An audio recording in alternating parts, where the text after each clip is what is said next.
Good afternoon. I take refuge in Buddha. I take refuge in Dharma. I take refuge in Sangha. Deepa Ma says, if you bless those around you, it will remind you to be attentive in each moment.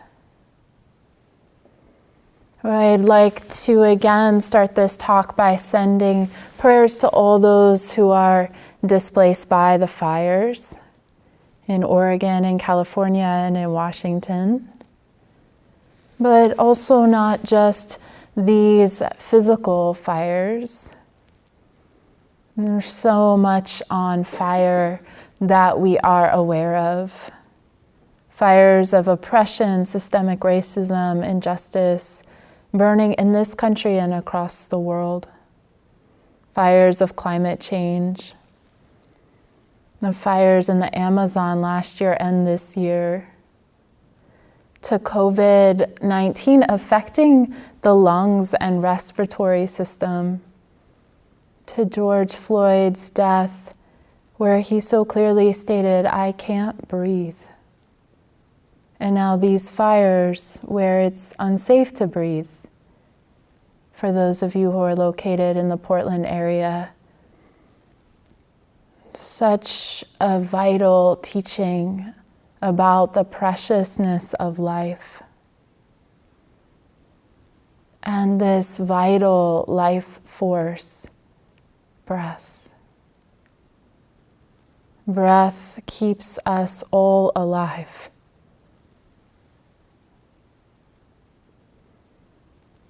It connects us as living beings to this earth and to each other. Not just human beings, but all the beings that breathe.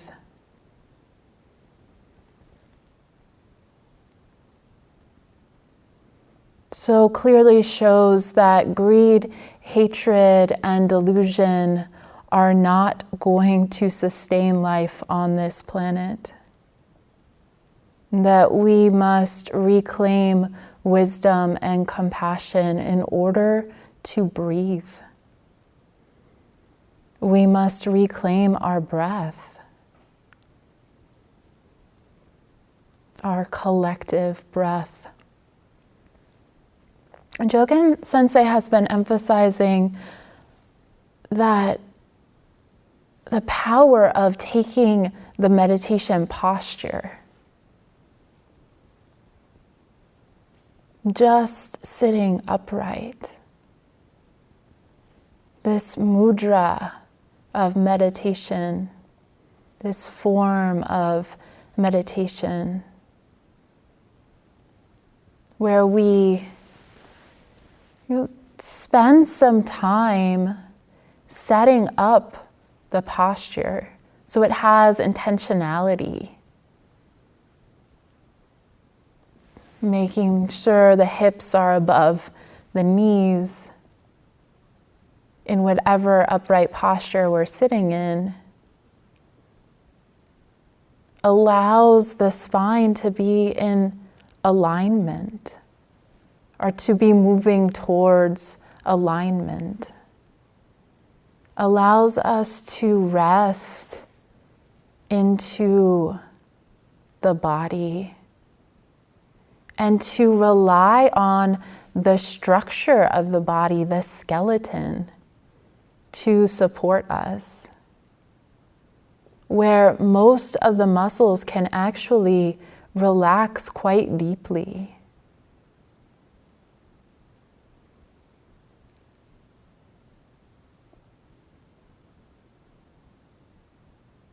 And when the spine is in its natural alignment, the breath can move more fully, more easily through the whole entire abdomen, chest, trunk of the body. And we can breathe or begin to breathe more fully. more embodied. Our teacher Hogen Roshi says the whole body breathing. And Chosen Roshi often asks, is there any part of the body that does not move with the breath? Which invites a deep embodied investigation of this ongoing exchange, this continuous movement as life force enters the body and exhales. A process that's been happening since the time of our birth.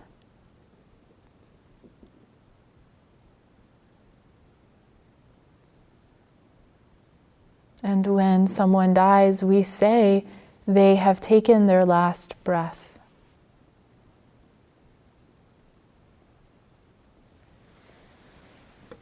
So we are breathing together. That's part of Sesshin practice. And I invite us to breathe together intentionally. So I invite you to explore, feel the fullness of an inhalation.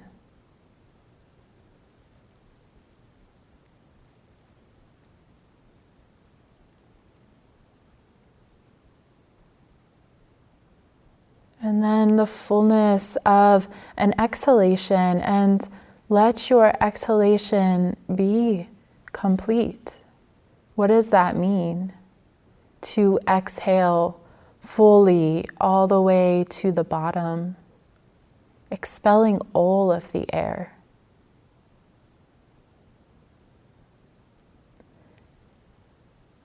And as you're exhaling, I also invite you to pay attention and stay with the space at the bottom of the exhale.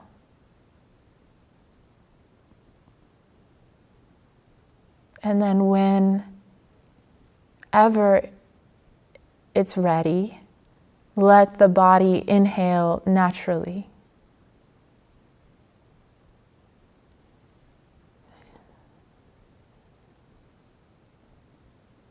Exhaling fully, expelling every last particle of air.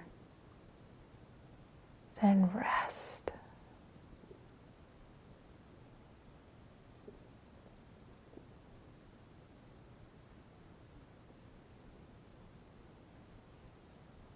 And let the inhale come.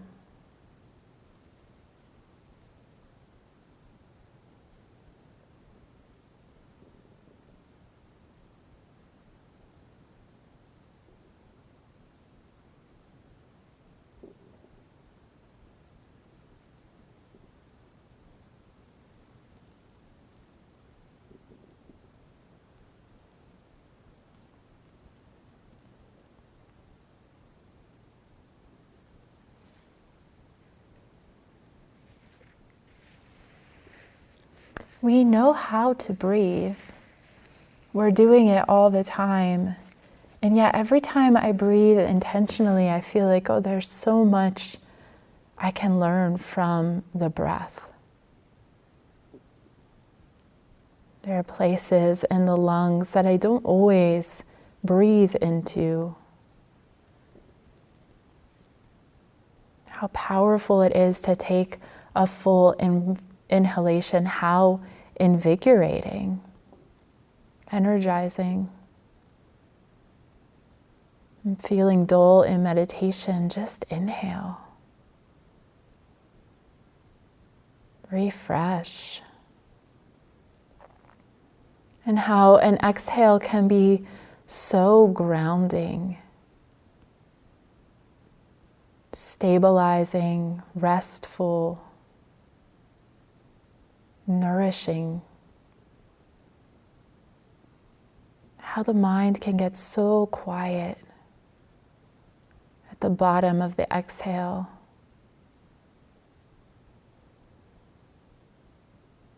As it seems to drop into space.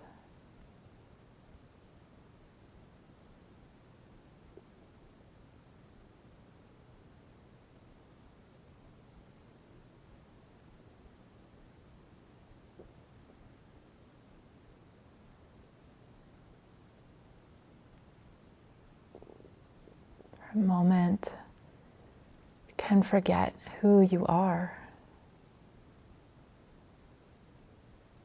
And then the inhale comes. The kanji character, the Chinese pictogram for breath, also means spirit. Ki, chi, life force.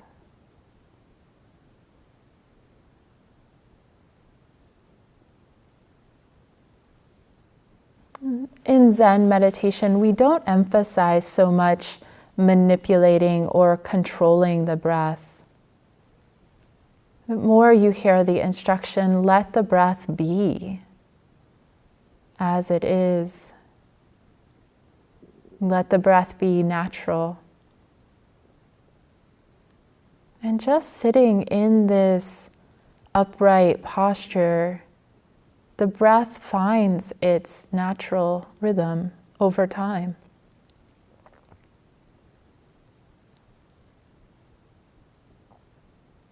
Setting up the posture allows for a full breath and also allows the breath to express and unfold and change. It's a responsive breath, a healing breath.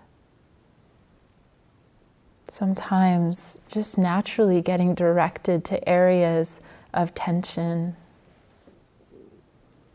Sometimes long and full, sometimes so subtle. Sometimes deep and low. Sometimes I can notice certain thought patterns based on the way that my breath has changed before I even notice that I'm thinking.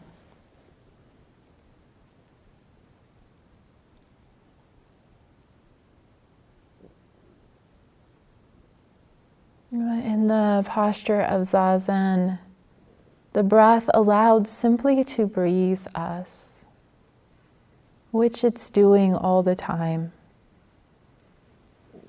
And we're invited to let go, to surrender the identification with body, with breath, and to be breathed.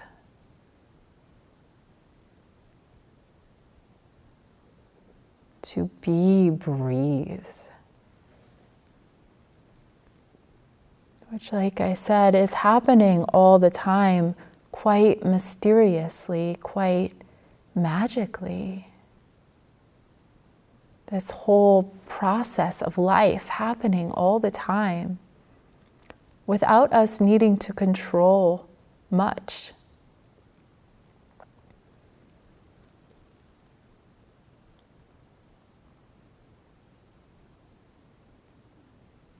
So much of the spiritual path is actually about getting out of our own way, allowing the miracle and wonder of life simply to shine through because it's what is.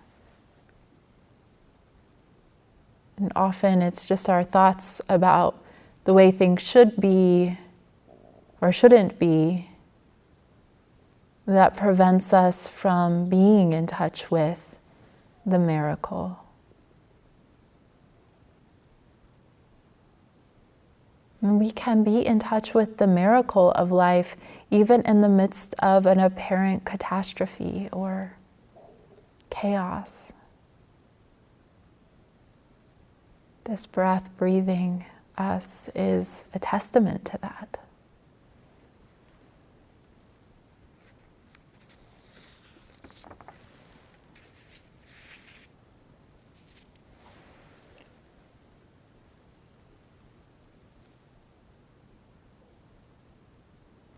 How do we get in our own way? Not wanting what we have, thinking that there is something else, wanting more of a positive state, trying to reify, recreate a moment that's past, an experience in meditation that's past, which is just greed and aversion. Two lenses that we're always seeing through in some capacity.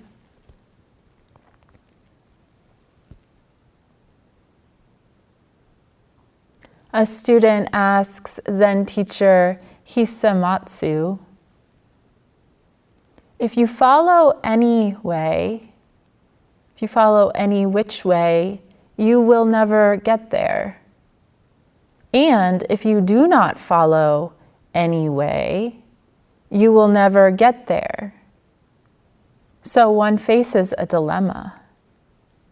Hisamatsu replied, well, let that dilemma be your way.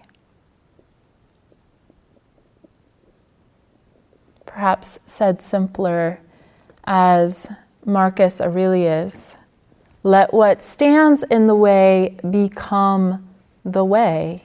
Let what stands in the way become the way. At some point, perhaps we just have to give up trying to figure it out conceptually. Let's take out the perhaps. At some point in this practice, we really just need to do it.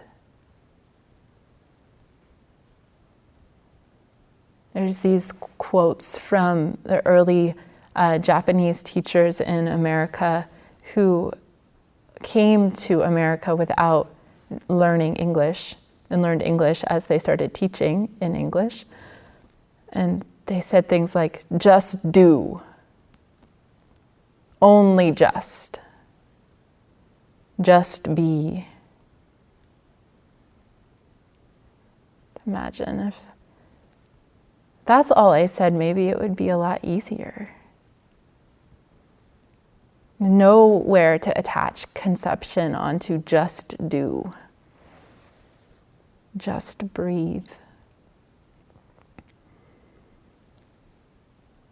In my more grandmotherly way, I say, well, include that too. The inner attitude of yes. Not yes, but yes.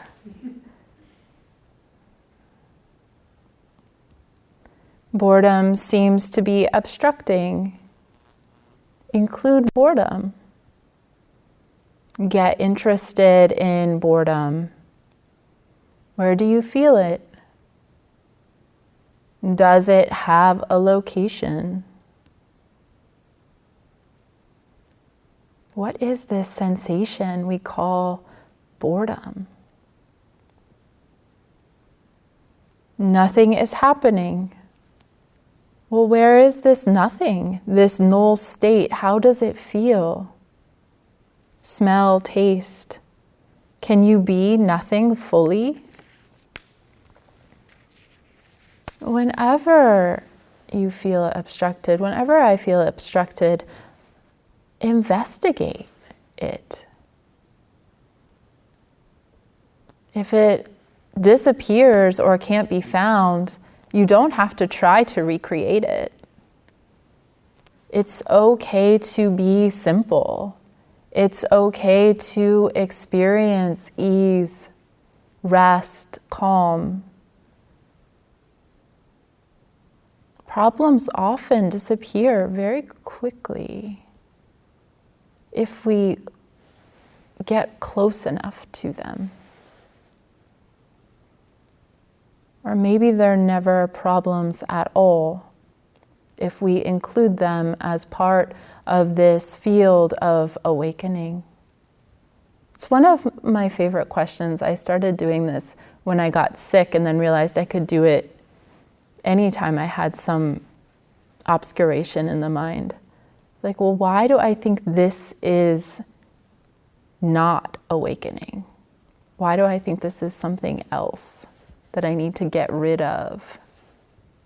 Isn't this my awakened life right here? Then this must be included. The mirror is a great image for yes practice. The mirror doesn't say no to anything that comes in front of it. It just reflects. It simply is. Its nature is clarity. Its nature is openness. Its nature is receptivity. It accommodates anything that comes in front of it. Anything that comes in front of it, it shines and reflects all equally. It will reflect a dark, empty room for years until someone turns the light on. Then it will reflect the light, empty room, until someone stands in front of it. It will reflect dust. It will reflect a saint and a killer. It will reflect a tree and the floor and space and light. Man, woman, non-binary person. It will reflect a robbery and an act of kindness, a dance party and a sleeping child, all equally. Nothing is left over. One image appears, moves, the next one appears, moves. All is welcomed, on and on. And that is our awareness, so accommodating, nothing can obstruct it. Not our boredom, not our anger, not our wanting. Not our love, not our doubts, not our disappointments, not even this sense of I. All is reflected, welcomed. They do not stain or injure the mirror of awareness. It's just functioning continuously. From before you were born to after you die, the mirror of awareness is.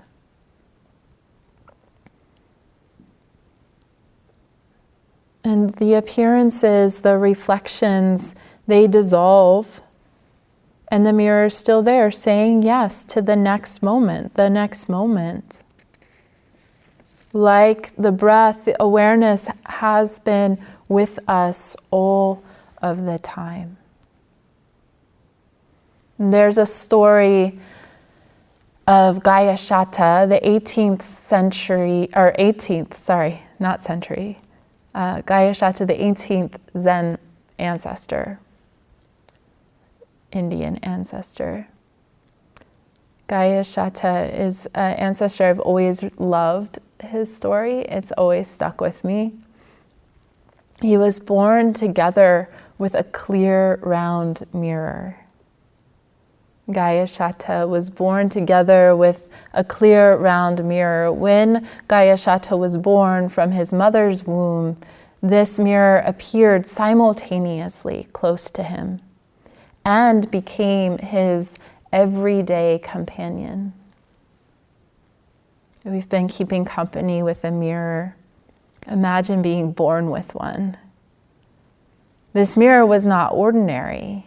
When the boy approached, the mirror would sit up as if being held in his hands and reflect his face. When he went away, the mirror would follow him, reflecting his body. When he slept, the mirror would cover him as a canopy. When he sat up, the mirror would be right in front of him. Thus, the mirror accompanied the boy in all of his activities. When he began to practice at age 18, the mirror disappeared. I've always loved this visual, and I've always thought it would be helpful if a mirror followed me around. wouldn't it be helpful to remind, as we're familiarizing ourselves with awareness, to have something that's just like, hey, clarity and openness right here. Your body, reflection, your thoughts, reflection, dreamlike, and yet totally a part of awareness, inseparable from the mirror. Your natural clarity and openness, all right there, and the mirror shows you. The mirror is your awareness. And it's not like tucked away somewhere, it's just right there saying, hey, you're always using this mirror. Just as you are always breathing, even when you aren't aware of it. So it might also be helpful if we had a mirror following us and it was reflecting our thoughts. And other people could see it. So right in the out in the open for everyone to see, there's the mirror, which is reminding us of our awareness. And then there's all of our thoughts being reflected in the mirror, which is happening all the time, but everyone would see it. And thoughts wouldn't be these like secret, intimate things that we had and we thought nobody knew about, but they would just be out there. I think we have this idea, thoughts appear to happen in this secret, intimate space of mind, even though they totally affect our breathing, our posture, our energy level, our engagement with others, our speech, and our actions. We think they're hidden. They appear hidden, like secret messages just for us. Maybe that's why we act like they're so precious. So I feel like someone's whispering secrets. But if everyone could see them, perhaps we wouldn't be as identified, or they wouldn't be as sticky. They would just be out there on the mirror. We could see how tiny and fleeting they are compared to the mirror, and how they're just like all the other reflections in the mirror. Just like the body and the sun and the grasses and other things that we don't get so obsessed with.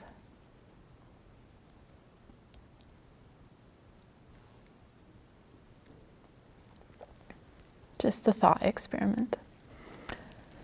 So I want to backtrack to the line from Gayashatta's story where it says, the mirror became his constant companion. I love this phrase. The mirror became his constant companion. Such a important teaching about awareness practices. Like, let this mirror of awareness be your constant companion. Or this breath, this body, this earth that you are seated on, that you walk on. They actually are your constant companion, right? We're never alone. We're breathing, and the breath is with us. We're embodied, and the body is always, until it's not. Then it's not much of a concern to us anymore anyway. We are, for the time being, earth beings. And so the earth is always a companion. It's like meditation practice teaches us or allows us to learn to keep company with ourselves in this deep, intimate way, this way of companionship, of friendship. And Deepa Ma, I'll say it again, I said it a couple days ago, she said, you need to learn to be your own best friend. And this is part of how being companioned to the breath, to the body, to the earth, to awareness itself. I think this is something that retreat practice and Zazen can really help us appreciate. Our aloneness, which is also our key to deep, intimate connection, to interconnection. As we let ourselves get quiet, and the quiet can also become a companion, the quiet of the mind, below thought. Let ourselves get quiet. Immediately a new kind of intimacy opens. We get to truly see, truly hear, truly feel, taste, be. It's like a kind of empowerment to be ourselves completely. To be our true, genuine, authentic self. So sincere. So sincere. And the more we let ourselves actually be who we are, which how can we be anything but?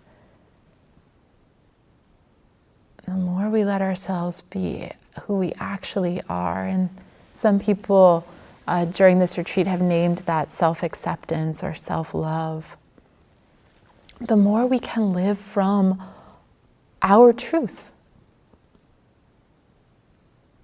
The truth. And the more we can allow others in our presence, in our field, to do the same. To give people space to be who they truly are. Maybe that's the most precious gift you can give another human being. Like full acceptance. That we don't have to get anxious when someone else is anxious. And we don't have to judge someone for being anxious either. There's a way to hold space, to sit with and be in the midst of somebody's suffering or someone's having a hard time, without having to do anything but be an open vessel, presence, which can help someone undo a fixed belief. Find peace as a refuge just by your being that. Help them remember what it looks like, what it feels like, what it tastes like to be quiet and still, to not have to react.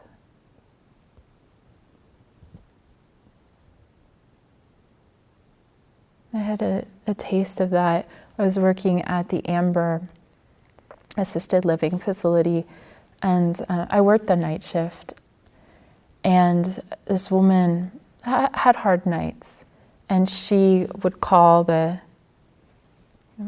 pager, and I would go up to her room, and she would start telling me a story, and then I was just listening.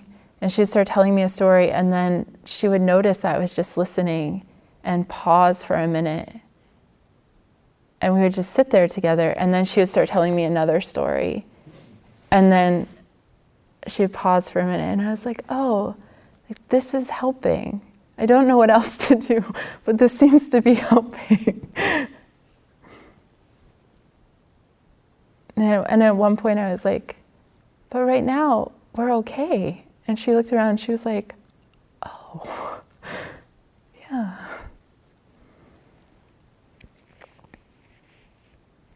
And we forget, and other people forget, but that's why we live in community, for those of us at the monastery, and that's why we practice in community, have teachers, to find and remember our genuine heart, to have it reflected back to us by another, to rediscover that just deep love, which is at the core of all beings. And I would say anxiety and fear comes from a deep love, because we love life, we're afraid. Harada Roshi says, the primary vow is to live. So if our deep vow is to live, and to live well, we probably all have some definition of what that means or feels like. That's what we're all looking for, to live well. And we forget that our life, this life, and for me to live well, is connected to all life. There is no separate life. So that's where the vow comes and makes its full circle. To live well means all beings live well. All beings live well.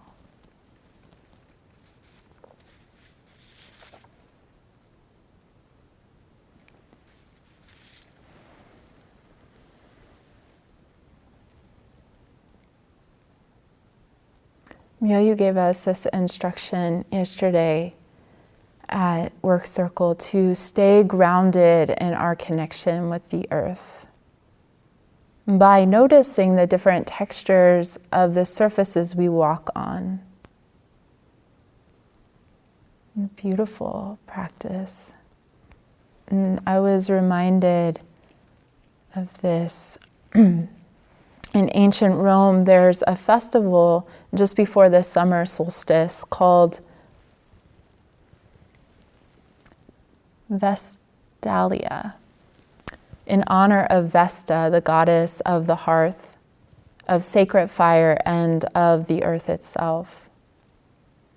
And during the festival, Roman women visited Vesta's round temple, walking barefoot through the city, as though stepping on the older, deeper contours of the land, marsh and field and hill, underneath the paving stones of the streets.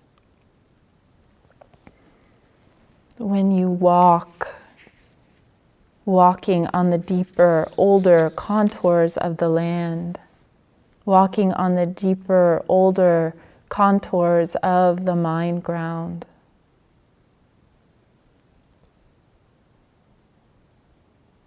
let the quiet attention be your companion. Know this earth, which is also your companion, underneath this building, room, floor. All that you have in your life comes from this earth and will return to it, like your own body. Zen master on his deathbed said, "Empty-handed I entered the world, barefoot I leave it. My coming and going, two happenings that got entangled." This bareness, barefootedness, empty-handedness.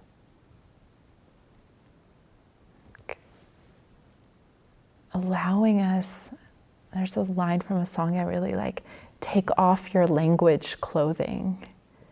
It's like, let yourself be seen, because that's how we came into this world. So raw and open. A student of Dangshan's, who's the author of The Precious Mirror Samadhi, the person I was talking about, couple days ago who saw his face in the river and had an enlightenment experience. When asked, the student was asked, what does Dongshan teach? The student said, Dongshan teaches the dark way, the bird path, and the open hand. This is the founder of our school. The dark way, the bird path, and the open hand. I love those images on their own. The way of mystery, the traceless way.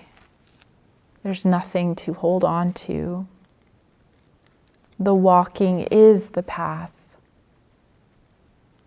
The not knowing is the intimacy. Holding nothing back, we step forward.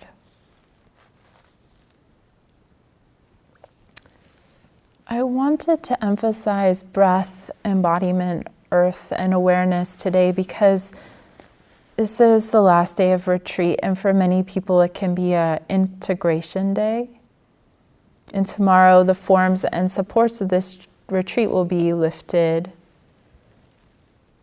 And I just want to remind us that our insights from this week must be lived, walked, breathed, embodied. They must function in this life, on this earth, because that's where we are. So don't forget these companions: breath, body, earth, awareness. They are always in the present. And we always have access to them. And if you do forget, they are still here, waiting, aiding us in our awakening, inseparable from us and our connection to all of life. We'll end with another teaching by Dipa Ma. This is a further explanation of Jogen's juice. She says, have fun along the way. I am quite happy. If you come to meditate, you will also be happy. That's a quote from Dipa Ma. Jack Engler asked Dipa Ma about the place of fun in Buddhist practice. This all sounds very gray, he said. Getting rid of the passion, getting rid of anger, getting rid of desire. It seems like a gray existence. Where's the juice? Oh, you don't understand, Dipa Ma burst out laughing. There is so much sameness in ordinary life. We are always experiencing everything through the same set of lenses. Once greed, hatred, and delusion are gone, you see everything fresh and new all the time. Every moment is new. Life was dull before. Now, every day, every moment is full of taste and zest. Please enjoy your zesty life.